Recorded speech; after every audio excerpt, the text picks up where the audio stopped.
It is April 14th, 1912. The Atlantic lies still, impossibly still. No wind, no waves, only the gentle rhythm of a ship gliding through glass.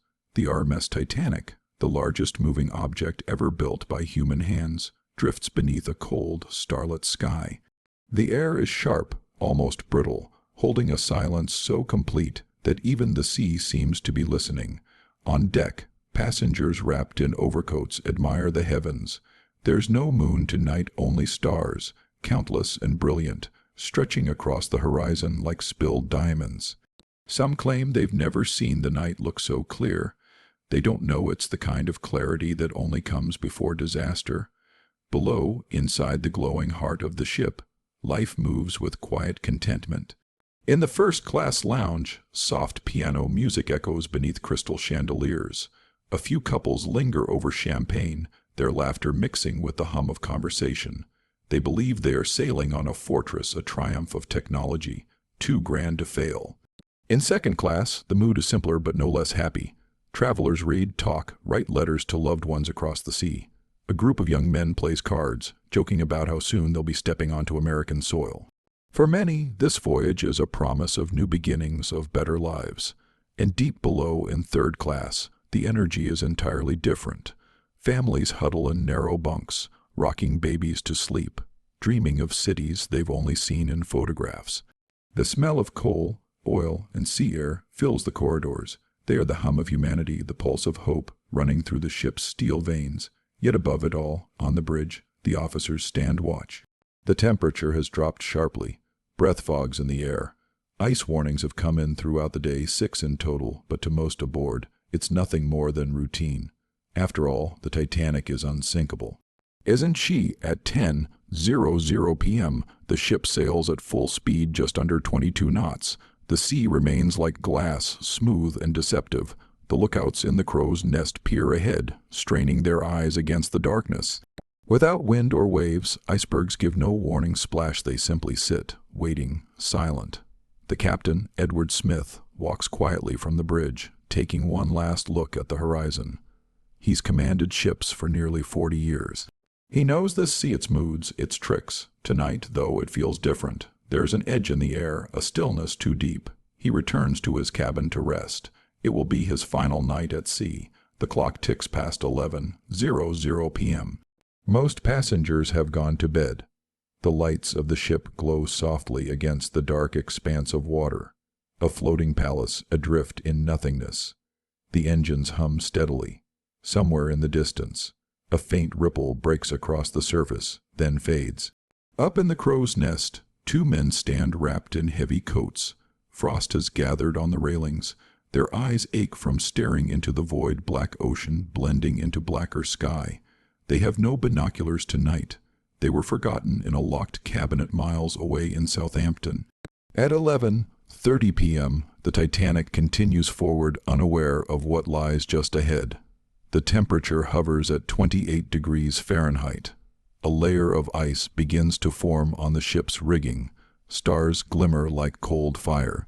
The wireless operators, Jack Phillips and Harold Bride, are still sending messages, their Morse keys tapping rapidly, relaying passenger telegrams to Cape Race, Newfoundland. Ice warnings keep coming through, but the men are buried in work. The bridge never sees the last message. It's the one that matters most. The minutes slide by, 11:35, 11:36. In the distance, an iceberg drifts silently across the ship's path. It has traveled thousands of miles from the glaciers of Greenland, breaking free months ago. Now it floats, dark and motionless, its jagged peak glistening faintly in the starlight, a ghost of ice, waiting. On board, the hum of the engines continues. In the Marconi room, sparks flash as wireless signals crackle through the air. In the cabins, the wealthy sleep behind polished oak doors. In the boiler rooms, men shovel coal into roaring furnaces, stripped to their undershirts, their skin shining with sweat despite the freezing air above. It is the picture of progress, industry, elegance, and human ambition all pushing forward through the night. At 11:39 p.m., a faint glimmer appears ahead, a blur against the stars. For a heartbeat, it looks like nothing at all. Then the shape grows, pale, silent, enormous. the ocean sound softens, a low rumble fades in heartbeat-like. At 11:40 p.m., a bell rings 3 times, and the calm, perfect night, the illusion of safety shatters forever. The music swells, low strings, tension rising. For the next 2 hours and 40 minutes, the Titanic will fight a losing battle against time, steel, and the sea itself. What follows is not chaos at once, but confusion, disbelief, and the slow realization that everything they believed in, everything they built, is about to vanish beneath the ice-cold Atlantic. It is 11:40 p.m. For a moment, no one knows why the bell has rung. Then a voice from the crow's nest. Iceberg right ahead. The message races down through the ship, quick and urgent. On the bridge, the helmsman spins the wheel hard to port. The engines reverse, but at this speed and with a ship this massive, turning is not a simple act of will. It is a slow, agonizing dance between momentum and hope. Out ahead, the iceberg looms larger, no longer a blur but a mountain of frozen white, towering high above the waterline. Against the black ocean it glows faintly blue, the light of the stars caught in its surface. Seconds stretch like minutes. The ship begins to turn, the hull groans under the strain. For a heartbeat it seems they might clear it. Then a sound like tearing metal, a long, low scrape that vibrates through the decks like the growl of some unseen beast. Soft, metallic tearing sound fades under narration. Passengers barely feel it. To some, it's nothing more than a gentle vibration, a subtle shudder beneath their beds. In the smoking rooms and cabins, they glance up, then return to their books, their games, their dreams. But deep below the decks, men see the truth. In the forward boiler rooms, seawater bursts through rivets and seams, slicing through the air like knives of ice. Coal dust swirls as the lights flicker. The first compartments flood almost instantly, the sound of rushing water overwhelming the roar of the furnaces. It happens quietly, no crash, no explosion, just a steady, relentless invasion of the sea. Up on deck, the officers exchange uncertain looks. No one quite believes what has happened. The Titanic was built to survive such things, wasn't she? With 16 watertight compartments, even 4 could flood and she would still float. That's what everyone was told, but in those lower decks, something else is happening. The iceberg's underwater shelf, sharp, jagged, invisible, has torn open the hull along nearly 300 feet. 6 compartments, not 4, are taking on water. Within minutes, the forward sections are flooding faster than any pump can manage. The sea has begun its quiet work. At 11:50, 10 minutes after the collision, the ship's bow is already dipping slightly into the water. Few notice, the engines stop. The sudden silence feels almost peaceful, but that peace hides something terrible, a stillness before awakening. Stewards are sent to inspect the lower decks. They return pale, whispering what they've seen, water knee-deep, rising fast. Captain Smith is called to the bridge. He listens, then orders the ship's designer, Thomas Andrews, to assess the damage. Andrews disappears into the lower decks with a flashlight and a clipboard. When he returns, he says nothing for a long moment. Then softly he says the words that seal their fate: the ship will sink. At first, no one believes him, not the officers, not even the captain. It's unthinkable. The Titanic, the unsinkable ship doomed on her maiden voyage. It defies reason, it defies pride, but mathematics has no sympathy. With 6 compartments open to the sea, each new gallon of water pulls the next below the line. The forward bulkheads, though watertight, stop only so high. As the bow sinks, the Atlantic pours over each like a staircase, flooding one after another. The end is no longer a question of if, only when. A faint heartbeat, like thump, begins under the narration, mimicking the slow rhythm of engines long stopped. Above deck, the air grows colder. Frost forms on railings. The stars seem sharper now, almost cruel in their beauty. Passengers begin to wake. Some step out into the corridors, confused by the silence, the odd tilt of the floor beneath their feet. Stewards move quietly through the halls, reassuring them it's only a precaution. A few return to bed. Others, uneasy, put on coats and step outside. At 12:05 a.m., lifeboats are uncovered for the first time. The order seems unnecessary to many, a simple precaution, the officers say. No one wants to alarm the guests. Still, the crew moves briskly, their breath forming clouds in the freezing air. Ropes are uncoiled. Davits creak. The metallic smell of salt and frost fills the deck. Down below in the mailroom, water crashes through the door, swallowing sacks of letters, millions of messages that will never be delivered. In the cargo hold, seawater rises past cages of birds and crates of belongings. In the boiler rooms, firemen climb higher, abandoning furnaces as the water reaches their knees.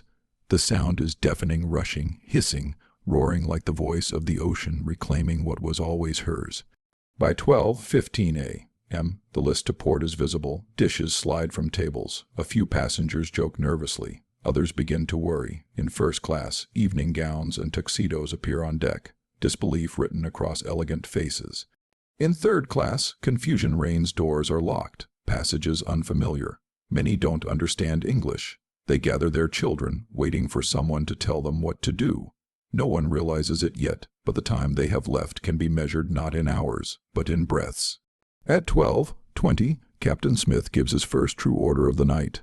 Send the distress signal. In the wireless room, sparks flash as the Morse key begins to tap. CQD, CQD, come quick, danger. Far out on the Atlantic, faint signals echo back ghostly, distant. The nearest ship, Californian, lies only a few miles away, its lights visible on the horizon, but its operator has gone to bed. The radio is silent. The sound of static fades in, then cuts out silence. Above, the ship's great funnels stand against the sky, black smoke rising into a field of stars. The Atlantic laps higher along the hull. The temperature continues to fall 28 degrees, the freezing point of salt water. The passengers still don't know the truth. Many still laugh. Some sip coffee in the lounge, convinced they'll be sailing again by morning. But deep within the ship, the water keeps rising, quiet, unstoppable, patient. The Titanic has been mortally wounded, and though the music still plays and the lights still glow, the ocean has already begun its slow claim. It is 12:30 a.m. on April 15, 1912. 50 minutes have passed since the Titanic struck the iceberg. For most aboard, the disaster is still a mystery and inconvenience, perhaps, but not a catastrophe. But below deck, the truth is undeniable. The forward compartments are gone. The ship is slowly, steadily sinking.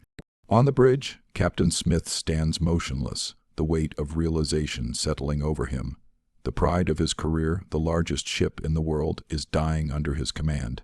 He gives the order to prepare all lifeboats for lowering. Still, the word sinking is not spoken aloud. Above, passengers wander the boat deck in overcoats and nightgowns, their breath visible in the frigid air. Some laugh, others stamp their feet to stay warm. Many believe it's a drill.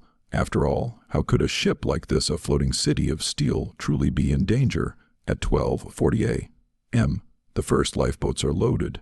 Each one holds space for 65 people. But few will leave their warm cabins for the freezing dark. When Lifeboat 7 is lowered, only 28 people sit inside. More than half the seats are empty. No one yet understands that there will not be enough boats for everyone. Soft, sorrowful piano notes begin under narration. Down in third class, confusion spreads. Families try to climb the stairways, only to find gates blocking their way. Stewards give conflicting orders. The ship's tilt is subtle but growing. Luggage slides across the floors. The sound of rushing water echoes faintly through the steel corridors. Mothers clutch their children tighter. A few begin to pray. In the wireless room, Jack Phillips and Harold Bride continue to tap out distress signals, first CQD, then the newly introduced SOS. Far away, ships hear the call: Carpathia, Olympic, Mount Temple, but they are hours away. The Californian, the nearest ship, remains silent, its operator asleep. The signals bounce across the empty Atlantic like desperate whispers in the dark. At 12:55 a.m., the first lifeboat touches the water. It creaks as it lowers, ropes squealing under tension. Women glance up at the great wall of the ship towering above them, glowing with hundreds of lights. They cannot imagine it disappearing. Those left aboard wave and cheer. They think the boats will soon return, but already the bow is dipping deeper. The Titanic's angle to the horizon grows steeper with every passing minute. Water surges forward through open hatches, flooding stairwells and boiler rooms. The sound of the sea grows louder, an unending hiss, a whisper of inevitability. At 1:10 M. Panic begins to stir, the lights flicker. Officers shout orders over the rising wind. Passengers push toward the lifeboats, but discipline holds for now. The band continues to play, soft and reassuring, an effort to calm the crowd. The melody drifts across the deck, like a lullaby for a dying ship. Distant orchestral waltz fades beneath the narration. The musicians do not know they are creating history, that their music will be remembered longer than their names. At 1:20 a.m., the tilt becomes impossible to ignore. The bow is now fully submerged, seawater swirling over the deck rails. Inside, furniture slides across floors. In the grand staircase, the clock ticks steadily, water creeping up each step. Andrews, the ship's designer, moves through the corridors, urging passengers to put on lifebelts, begging them to leave. Most still hesitate, unwilling to believe. In first class, disbelief turns to denial. In third, confusion turns to terror. Some begin to cry. Others argue, demand explanations, refuse to leave husbands or brothers behind. The rule women and children first becomes a dividing line between love and survival. At 1:30 a.m., more boats are lowered. Each one fills faster than the last. Lifeboat 14 goes down half, full. Lifeboat 6 drifts away into the blackness, the oars creaking against the ice, cold sea. Above, the Titanic's lights glow like a lantern in a storm, steady, unreal, defiant. Then, somewhere below, an explosion echoes not from fire, but from pressure. A bulkhead collapses. The sound rips through the ship like thunder underwater. People freeze. The music stops. The ocean has reached another compartment. From that moment, fear becomes unstoppable. Strings rise slowly, building tension. At 1:45 a.m., the waterline reaches the bridge. The lifeboats are nearly gone. Still, hundreds remain aboard, clinging to hope, to disbelief, to the ship itself. Some jump into the sea, their screams swallowed by the wind. The temperature of the water is 28 degrees. Death comes in minutes. The band resumes playing slower now, softer, as if to steady the souls left behind. Inside the cabins, candles flicker. In the corridors, footsteps echo. Everywhere, there is motion, the quiet frenzy of people realizing that there are not enough boats, not enough time, not enough miracles. At 2:00 a.m., the tilt grows severe. The ship's stern rises visibly above the surface, the propellers glinting in the faint starlight. Lifeboat 4 leaves the ship, nearly crushed by falling debris. The remaining lifeboats are filled to capacity, 700 people adrift on the black Atlantic, watching in silence as their world sinks before them. The Titanic is now a vision of chaos and grace, the lights still burning, the music still playing, and the sea climbing higher. The air is filled with the sound of prayers, shouts, the groan of metal twisting under impossible strain. The music fades. Only wind and distant voices remain. At this moment, the Titanic is no longer a ship. It is a monument to human pride and fragility, teetering on the edge of history. The time is 2:05 a.m. 15 minutes remain. It is 2:05 a.m. The Titanic has been dying for nearly 2.5 hours. What began as a faint vibration below deck has become an unrecognizable nightmare of sound and motion, a once mighty ship groaning under the crushing weight of the sea. The Atlantic is black glass, littered with fragments of wood, paper, and ice. Around the ship, 20 lifeboats drift at a distance, tiny islands of life in an endless dark. Their passengers watch in silence, too numb to speak. Every eye is fixed on the glowing silhouette of the ship that will soon disappear forever. On board, the decks are steep now, so steep that standing upright is nearly impossible. People cling to railings, lifeboat davits, anything that might keep them from sliding toward the freezing water below. The cold cuts through fabric, through skin, through bone. Each breath turns to mist, lingering for only a second before vanishing into the night. Inside the ship, the last of the lights flicker. Electric bulbs dim, then surge, casting eerie shadows that stretch across corridors now half filled with seawater. The grand staircase, once the symbol of Titanic's beauty, is drowning. Glass shatters, oak panels split, and water pours down like a waterfall over carved banisters. Soft water sounds fade in, rhythmic and heavy. At 2:10 The ship's bow is far beneath the surface. The stern rises higher and higher, its propellers now fully exposed, glistening under the faint light of the stars. The sound that follows is unlike anything the ocean has ever heard, the deep, wrenching scream of steel surrendering to gravity.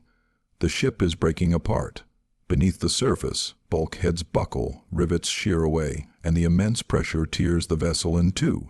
The break occurs near the third funnel, one half sinking, the other still holding the last desperate souls who refuse to let go. A metallic groan echoes, long and low, like the sound of a mountain cracking. Those in the lifeboats see it, the impossible sight of the Titanic's stern lifted nearly vertical against the stars.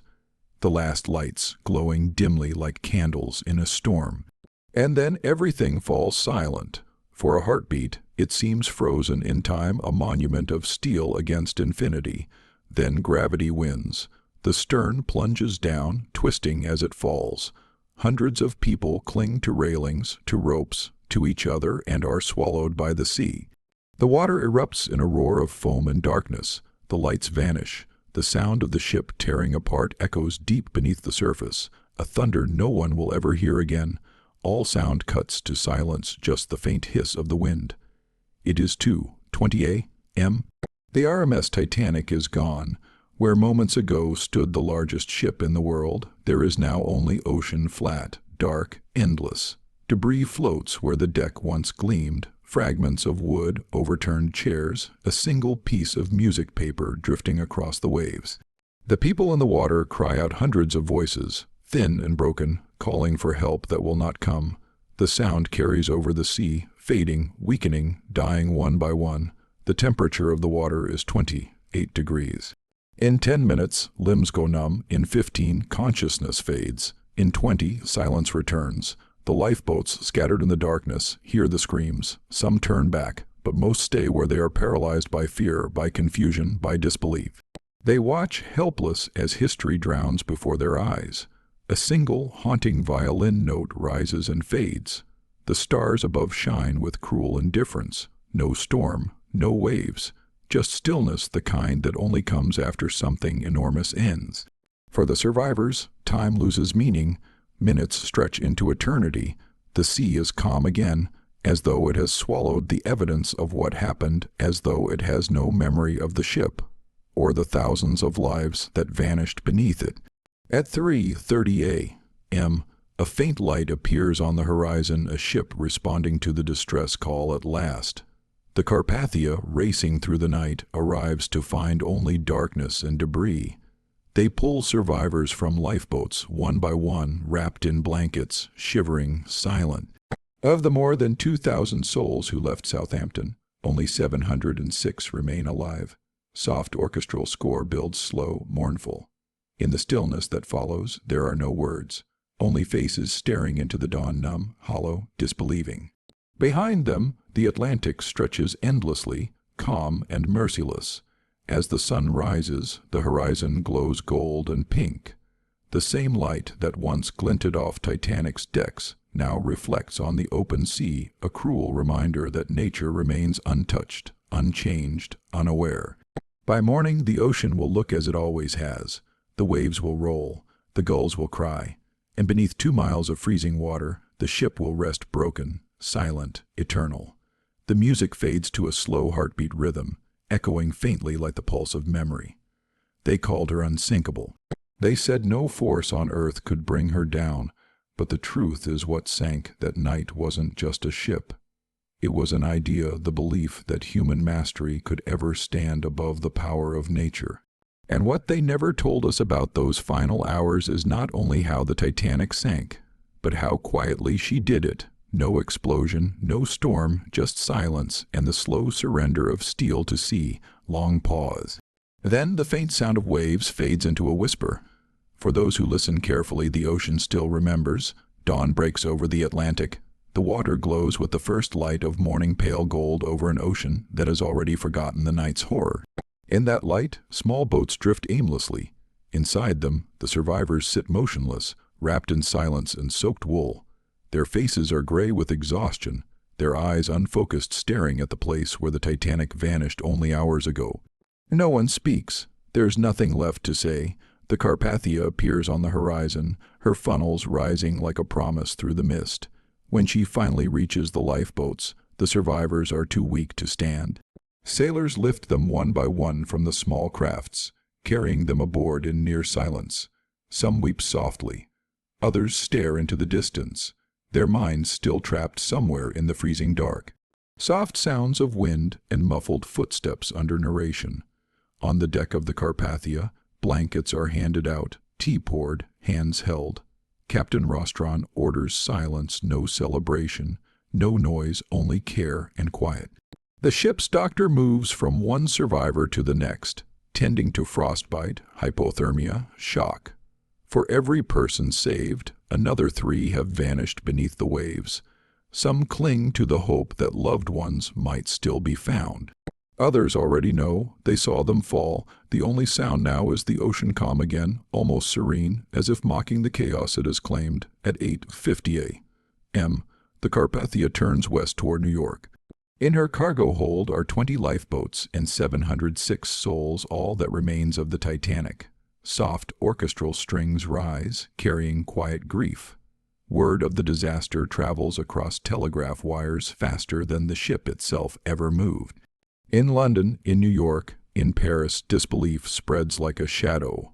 Newspapers rush to print headlines too shocking to believe. The Titanic sunk. Over 1,500 lost. Unsinkable ship destroyed. Families gather outside shipping offices, clutching telegrams, pleading for lists of survivors. The truth takes days to reach them, and when it does, it's often cruelly incomplete. In the following weeks, inquiries are held in both America and Britain. Questions fill the air like smoke. Why were there not enough lifeboats? Why were warnings ignored? Why did a ship designed to defy nature fall so quickly to it? Each testimony paints a picture of arrogance wrapped in tragedy. Officers, engineers, and passengers recall the same haunting moments: the sound of splitting metal, the sight of children left behind, the unbearable calm of the sea. But beneath every story lies the same truth. The Titanic was not sunk by ice alone. It was sunk by belief in perfection, in human mastery, in the illusion that technology could make us untouchable. Soft ambient creaking of ship wood fades under narration. In the years that follow, the world changes. Shipping laws are rewritten. Every vessel must now carry enough lifeboats for all aboard. 24-hour radio watches become mandatory. Ice patrols are established across the North Atlantic. From that night forward, safety at sea will never again be left to chance. Yet for all the lessons learned, something else lingers, something beyond regulations or reports. It's the silence of the sea that night, when the last voices faded and the stars looked down without mercy. That silence still echoes in stories, in photographs, in the rusting hull lying 2.5 miles beneath the waves. Music shifts lower, soft, ghostly piano and ambient water sounds. For 73 years, the Titanic slept undisturbed in the darkness of the ocean floor. Then, in 1985, her resting place was finally discovered, a shattered giant lying in 2 halves, covered in rust and time. The world looked upon her again, not as a ship of dreams, but as a graveyard of human ambition. Even now, more than a century later, she remains frozen in time. Plates still stacked in pantries, shoes still scattered across corridors. A doll, a watch, a lock of hair, reminders that history is not made of steel and rivets, but of lives. Ordinary people who boarded a ship believing they were heading toward a new world and instead became part of a legend that would never fade. Music swells slightly emotional, cinematic tone, and yet the story of the Titanic endures, not because it was the greatest disaster at sea, but because it revealed something deeper about who we are.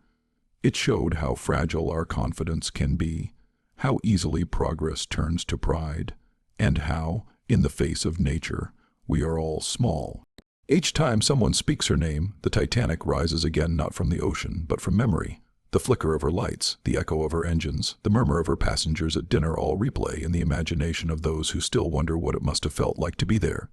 To hear the music stop, to feel the deck tilt, to look up and see the stars for the last time, long pause, then soft waves fade in again. At the bottom of the Atlantic, the ship still rests. Her bow points east toward the dawn she never reached.